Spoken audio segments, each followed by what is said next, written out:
Welcome back to another deep dive. This time we're going to be talking all about Canadian immigration. But there's a twist. Canada just announced its immigration plan for 2025 to 2027. And guess what? They're scaling back. Wow, really? Yeah, it's kind of a surprise, right? Definitely. That's a pretty big shift. So what's the story there? Well, that's just the beginning. Yeah. It gets even more interesting when you look at what's happening in Quebec. Oh, Quebec, they've decided to go their own way. interesting. They're not following the federal lead? Nope. They're sticking to their target of welcoming 50,000 immigrants next year. Huh. That's a pretty stark contrast. You've got Canada hitting the brakes and Quebec full steam ahead. Exactly. So that's what we're going to unpack today. Why is Canada scaling back while Quebec is holding steady? What's behind these different approaches? Sounds fascinating. Let's dive in. Okay.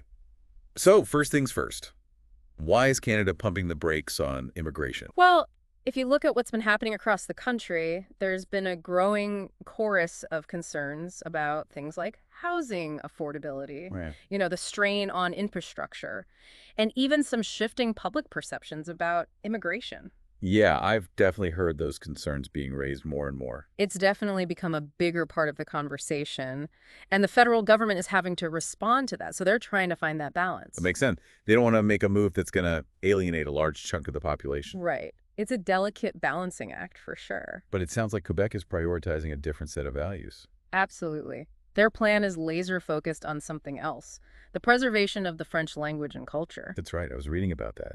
They're actually aiming for something like 79% to 80% of immigrants in 2025 to already know French when they arrive. Yeah, and that number jumps even higher when you look at economic immigration streams, like the skilled worker programs. It goes all the way up to 95%. 95%. That's incredible. It's like they're saying if you want to be part of Quebec, you got to speak French. It really underscores just how deeply Quebec values its French heritage. It's a core part of their identity, and they're not shy about protecting it. It's like they're sending a clear message. This is who we are, and this is what we expect from those who want to join us. Exactly. They're not willing to compromise on that. It's a fundamental part of their vision for the future. And that's not the only big change Quebec is making. They're also hitting pause on two pretty popular immigration programs. Oh, you mean the regular skilled worker program and the Quebec graduate stream? Those are the ones. Yeah, that's definitely shaken things up a bit.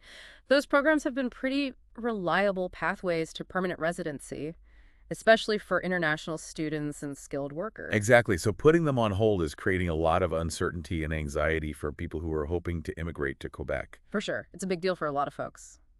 So what do you think is the motivation behind this? Why suspend these programs now? It's tough to say for sure, but it could be a way for them to kind of recalibrate the system. Maybe they want to fine-tune the selection criteria to make sure it aligns with Quebec's evolving needs. So it could be a way to address some of those concerns we talked about earlier, like the housing crunch or the strain on infrastructure. Possibly.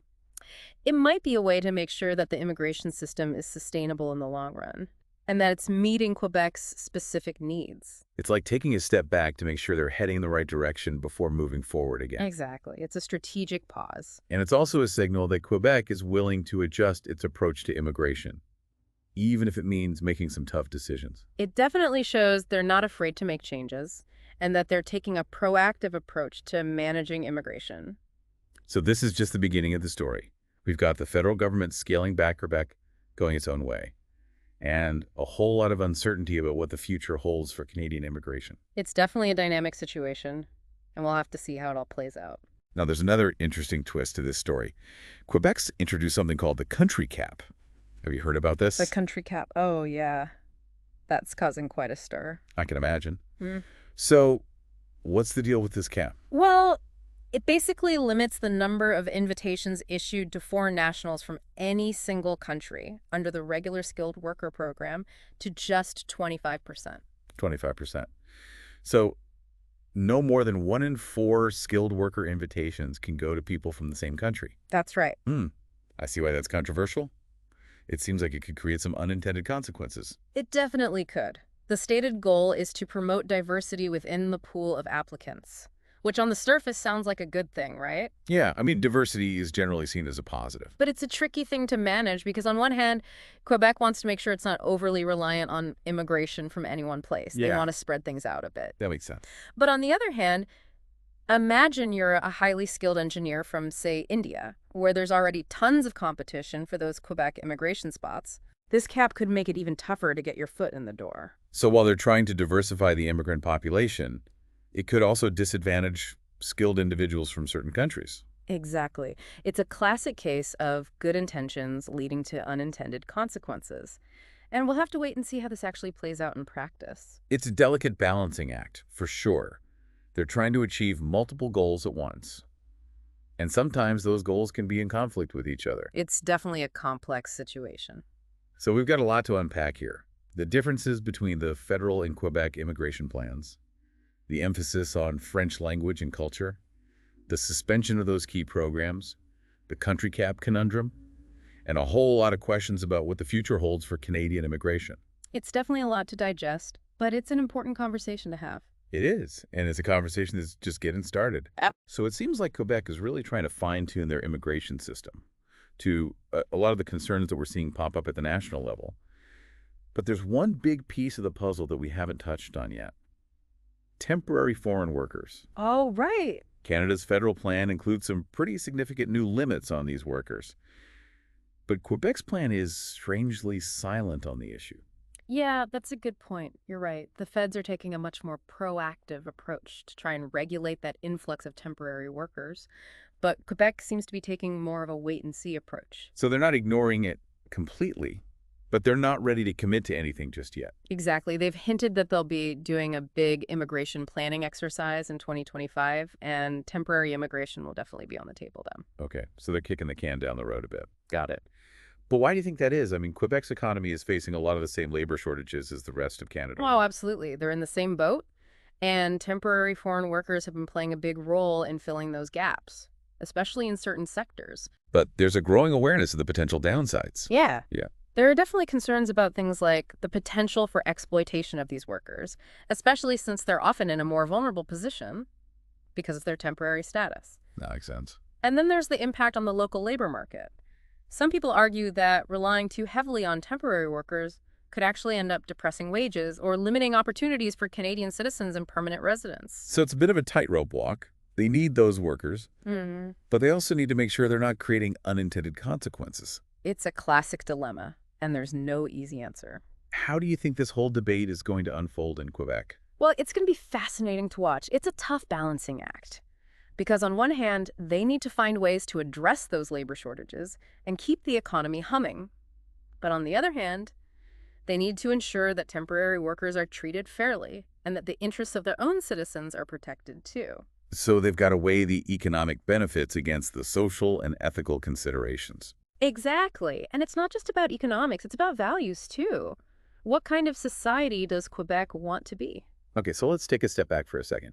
We've talked about the differences between the federal and Quebec immigration plans, the emphasis on French language and culture, the suspension of those key programs, the country cap, and now the issue of temporary workers. It feels like Canadian immigration is at a real turning point. I think you're right. We're seeing a definite shift in priorities. Yeah. A move towards more controlled and selective immigration. And that raises some pretty big questions about the future. Oh, for sure. Like, how will all of these changes impact Canada's economic growth? You know, immigration has always been seen as a key driver of our economy, bringing in skilled workers, entrepreneurs, consumers. If we reduce immigration, will that hurt our competitiveness in the global marketplace? Yeah, that's a valid concern. And what about the social impact? Canada prides itself on being a diverse and welcoming nation. Will these changes affect that? Yeah, that's another big question. Will it make it harder for newcomers to integrate, to contribute to Canadian society? And then there's the whole issue of housing and infrastructure. If we're not building enough homes and investing in our infrastructure, can we really handle a large influx of newcomers? Right. It all has to work together. Immigration needs to be managed in a way that's sustainable. And that means making sure we have the resources and capacity to accommodate newcomers and give them the opportunities to succeed. Otherwise, it could lead to all sorts of problems. Social tensions, economic challenges. Absolutely. It's about finding that balance. It seems like there's a lot of anxiety out there about all of this. You know, we hear a lot these days about public perception of immigration. Yeah, public sentiment is definitely playing a role here. Governments are very sensitive to the concerns of their citizens, and they don't want to make decisions that are going to alienate voters. But how much of that concern is actually based in reality? And how much of it is being driven by misinformation or prejudice? That's the million-dollar question. It's hard to disentangle those things. There's no doubt that immigration brings challenges, but it also brings tremendous benefits. It enriches our culture, strengthens our economy, helps us address demographic challenges like an aging population. So it's important to try and have an open and honest conversation about immigration, one that's based on facts and evidence, not fear and stereotypes. Absolutely. We need to move beyond the simplistic narratives and engage in a more nuanced discussion about the complexities of immigration and its impact on Canadian society. So where do we go from here? It feels like we're at a crossroads when it comes to Canadian immigration. We've got Quebec charting its own course, the federal government kind of recalibrating its approach, and a lot of public anxiety swirling around. Yeah, it's definitely a pivotal moment. I think the key is to step back and ask ourselves some fundamental questions like, what kind of Canada do we want to build? What role do we want immigration to play in shaping that future? So it's not just about the numbers. Right. It's about values. It's about having a vision for the future and figuring out how immigration fits into that. Because if we don't have that shared understanding of where we're going, it's going to be really hard to create policies that actually work. Exactly. We need to move beyond those simplistic sound bites, like too many immigrants or not enough immigrants, and have a more nuanced conversation about what kind of society we want to create. Do we prioritize economic growth above all else? Or do we also value things like social cohesion, cultural diversity, the well-being of all Canadians, newcomers included? Those are the tough questions we need to grapple with. And it's not just up to the government to figure this out. It needs to be a national conversation. A national conversation? Yeah, we need to bring everyone to the table. Businesses, community organizations, academics, everyday Canadians. We need to listen to each other, learn from each other, and try to find solutions that work for everyone. It sounds like a tall order. It is. It's complex. There's no easy answers. Yeah. But it's essential. If we want to create an immigration system that's truly sustainable and beneficial for everyone. Well, this has been an incredibly insightful conversation. I feel like we've covered so much ground today. The contrasting approaches of the federal government in Quebec, the challenges of housing and infrastructure, the evolving role of temporary foreign workers, the importance of public perception. It's clear that Canadian immigration is a constantly evolving issue. It is. But it's also an issue that's fundamental to who we are as a nation. It's part of our DNA. And it's a story that's still being written. Exactly. And we all have a role to play in shaping the next chapter. So as we wrap up this deep dive into Canadian immigration, I want to leave our listeners with a challenge. Oh, a challenge. Okay, I like it. Take some time to reflect on what you've heard today. Think about how you see immigration shaping the future of Canada. What kind of country do you want to be a part of? And how can you contribute to building that future? Those are great questions for everyone to ponder. Because at the end of the day, this is about all of us. It's about shaping the Canada of tomorrow. Thanks for joining us on this deep dive into Canadian immigration.